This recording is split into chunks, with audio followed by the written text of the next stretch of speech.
Quel sol est-ce qu'on va choisir? Bonjour à tous, bienvenue chez Coaching Déco, je m'appelle Jessica. Alors aujourd'hui, on va faire le débat dont je vous avais promis la semaine dernière. Alors, qu'est-ce que c'est?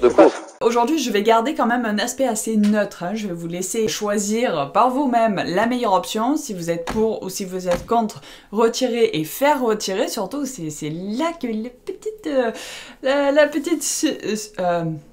c'est quoi le mot? Subtilité! Voilà, la petite subtilité du jour. Alors, est-ce qu'on va retirer ou est-ce qu'on ne va pas retirer ou ne pas retirer ses chaussures chez soi? Telle est la question.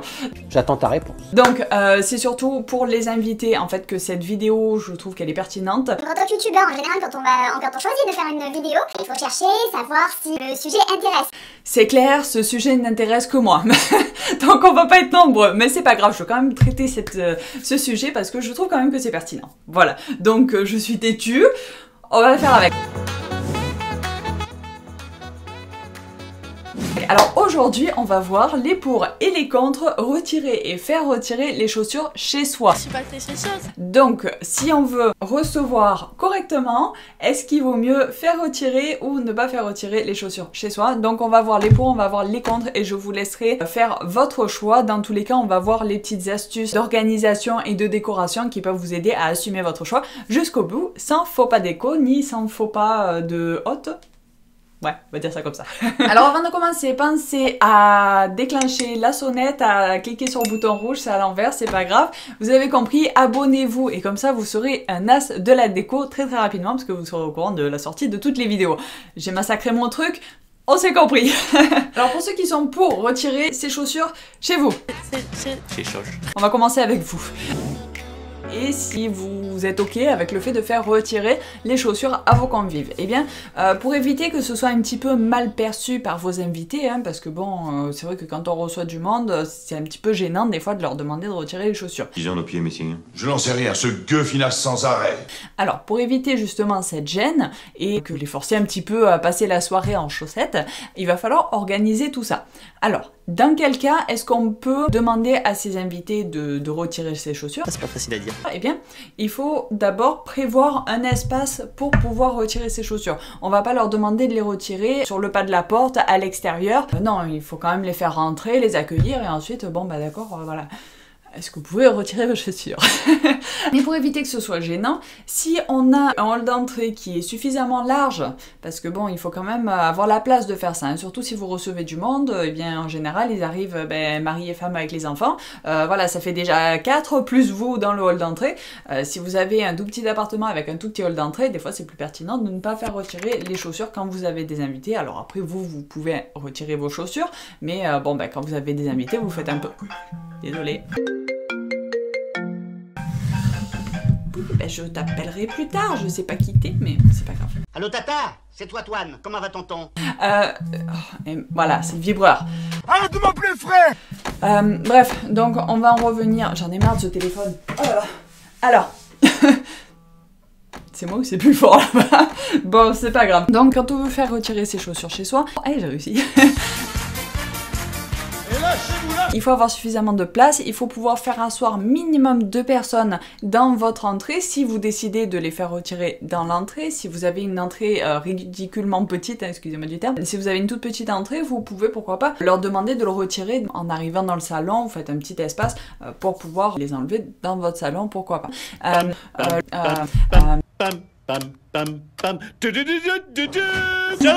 Donc l'idéal c'est simplement d'avoir un espace pas trop loin de l'entrée non plus, hein, pour pouvoir s'asseoir, se poser son sac à main, son manteau, etc. et enlever ses chaussures. Alors, qu'est-ce qu'il faut prévoir dans cet espace-là? Comme on a dit, donc minimum 2 assises, un endroit pour poser son manteau, son chapeau, son écharpe, tout le bazar, parce que bon, le problème des chaussures c'est surtout en hiver, hein, parce qu'en général c'est là qu'il y a la terre, la boue, les cailloux, et surtout, avoir un endroit pour stocker des chaussures ou des pantoufles ou des chaussettes de rechange pour vos invités. Donc souvent, je sais pas si c'est souvent, mais bon.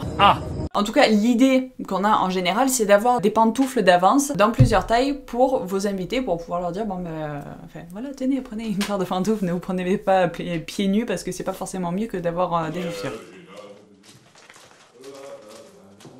L'idée c'est d'avoir des pantoufles de toutes les tailles. Donc ça c'est une solution, oui, mais maintenant on vit à une super époque où il existe des chaussettes antidérapantes avec un petit peu de la moumoute à l'intérieur là, je sais pas comment on appelle ça. Voilà, ça permet de pas avoir froid aux pieds. Bref, c'est des chaussettes pour rester chez soi. Il y a beaucoup de challenge dans cette vidéo, les chaussettes pour rester chez soi. L'archiduchesse sont-elles archi-sèches? Bref, donc ce que je vous conseille c'est d'acheter plusieurs paires de chaussettes comme ça, pour hommes, pour femmes, des grandes, des petites, des moyennes, pour enfants. Ça coûte pas très cher, vous faites un petit panier, vous les mettez tous dedans. Parce que le problème c'est que quand vous avez des paires de pantoufles d'avance pour prêter à vos invités, eh bien qu'est-ce que vous en faites après s'ils ont passé toute la journée ou toute la soirée avec les pantoufles aux pieds? Est-ce que vous allez les passer aux invités qui vont venir après? Bon, moi au niveau hygiène ça me dérange un petit peu. Et puis surtout au niveau de vos invités, est-ce que ça va pas traverser leur esprit aussi de se demander qui c'est qui a porté les chaussettes, enfin les pantoufles avant. Donc l'avantage des chaussettes c'est qu'on peut les mettre en machine. Et comme ça vous évite de vous poser cette question tout simplement. Étape numéro 2, donc ceux qui sont... L'étape, c'est pas une étape. Alors le deuxième point, ceux qui sont contre retirer ces chaussures chez soi. Je vais pas y arriver, les chaussures... C'est pas grave. Both today and yesterday.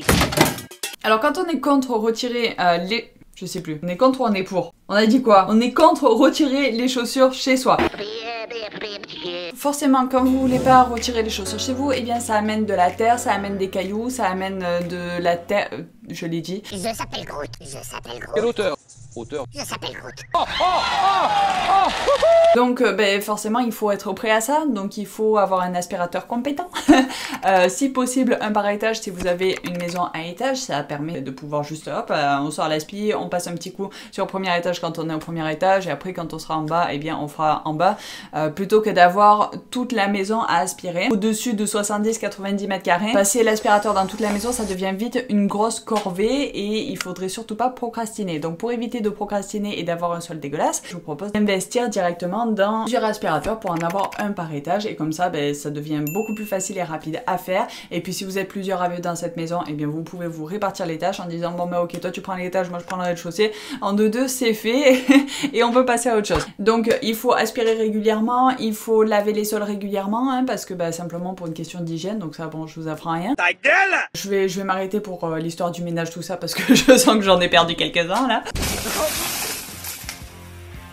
Quel sol est-ce qu'on va choisir?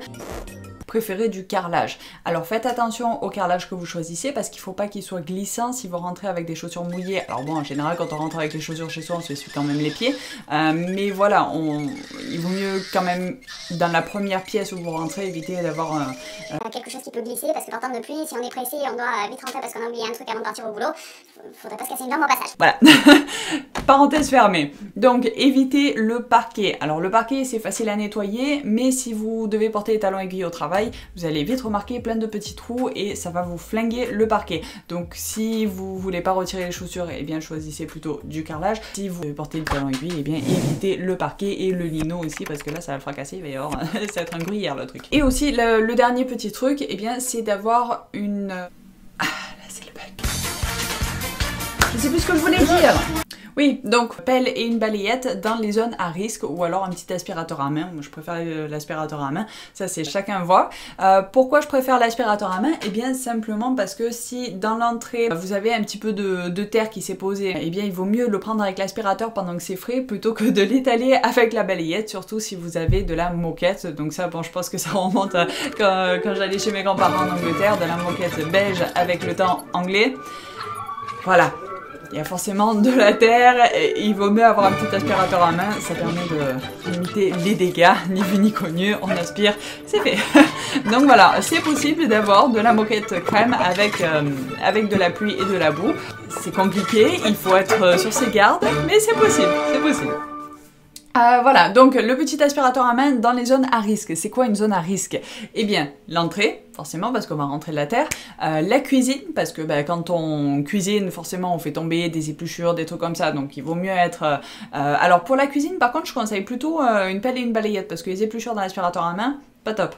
Donc après c'est pratique pour les miettes de pain, c'est vous qui voyez. Et la dernière zone à risque, ça va être autour de la table, de la salle à manger, mais bon en général on prend celui de la cuisine. Dans la salle de bain, Pourquoi la salle de bain? Simplement parce que quand on se fait le brushing et qu'on perd ses cheveux comme moi, bien voilà, c'est pratique d'avoir une petite pelle et balayette ou un petit truc pour pouvoir ramasser tout ça avant de l'emporter dans le reste de la maison et d'avoir des cheveux de partout. Donc voilà, la petite parenthèse pour les zones à risque. Postillonner.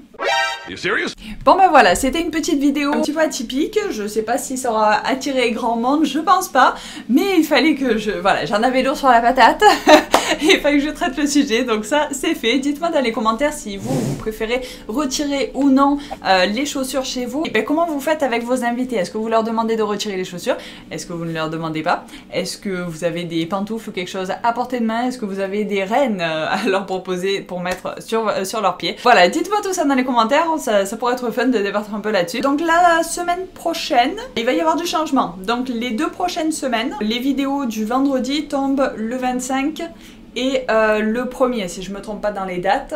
Non, là je suis en janvier, donc forcément c'est pas la bonne date. Je pense que c'est ça. Donc bref, il y a la vidéo du 25 et du 1er qui vont sauter, simplement parce que je vais être avec ma famille. Donc voilà, je peux pas être de partout. On a déjà quand même une vidéo qui va sortir le 24 et le 31, ça bouge pas. Donc voilà, on n'aura qu'une seule vidéo la semaine prochaine et la semaine d'après, j'espère que vous m'en foutrez pas trop. Si vous voulez être au courant de ces 2 vidéos là et des prochaines vidéos, pensez à cliquer sur le bouton rouge et à déclencher la sonnette pour être au courant de toutes les vidéos. Je me répète, c'est pas grave, vous deviendrez vite un as de la déco et tout si vous faites ça, donc faites-le, c'est pas mal. Voilà, laissez-moi des petits pouces bleus si cette vidéo vous a plu malgré mon radotage et ma libération de ma lourdeur sur ma patate. C'est pas français, mais on s'est compris. Donc voilà, on se retrouve très vite pour une prochaine vidéo et c'est tout. Pensez à bien analyser avant de foncer TBC et je vous dis à très vite pour une nouvelle vidéo. Bye bye.